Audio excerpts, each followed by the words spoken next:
The Trump administration made a controversial decision in April 2025. It froze $2.2 billion in federal grants to Harvard University. This prestigious institution, known for its academic excellence, found itself in the crosshairs of the government. The administration claimed Harvard was not doing enough to address anti-Semitism on its campus. This move sent shockwaves through the academic world. It raised questions about academic freedom and the role of government in higher education. This was not just about money, it was about control. The Trump administration, known for its strong stance on various issues, wanted to see changes in how Harvard operates. The administration demanded that Harvard take specific steps to address its concerns. These demands were not met with open arms. They sparked a heated debate about the limits of government power and the importance of university autonomy. The situation escalated quickly. Harvard became the focal point of a much larger battle. It became a symbol of the tension between the government and academic institutions. This tension was not new. It had been brewing for years, but the Harvard case brought it to the forefront of national attention. This story is about more than just Harvard.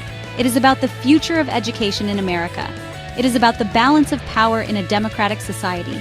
And it is about the fundamental right to free speech and thought. The Trump administration's demands were clear and uncompromising. They called for a complete overhaul of Harvard's approach to diversity and inclusion. The administration wanted Harvard to eliminate all its diversity, equity, and inclusion programs. These programs, designed to promote representation and create a more inclusive campus, were deemed unacceptable by the administration. Another key demand focused on campus protests. The administration insisted on a ban on masks at these protests. This demand was seen by many as a direct response to pro-Palestinian demonstrations. These demonstrations often saw participants wearing masks, a practice the administration aimed to curb. At the heart of the administration's argument was the issue of anti-Semitism. They pointed to incidents on campus that they deemed anti-Semitic.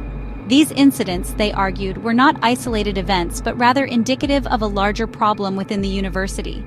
The administration demanded a thorough investigation into these incidents and a commitment from Harvard to address the issue head-on. The administration's stance was rooted in a belief that universities had become too liberal. They argued that conservative voices were being silenced and that conservative students were being marginalized. Their demands were seen by many as an attempt to reshape the culture of universities and bring them more in line with their own ideology.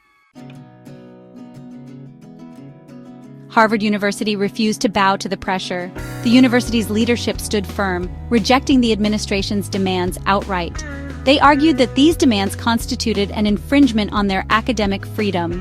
Harvard's president, Alan Garber, issued a strong statement, making it clear that the university would not compromise its principles. Garber's statement resonated throughout academia.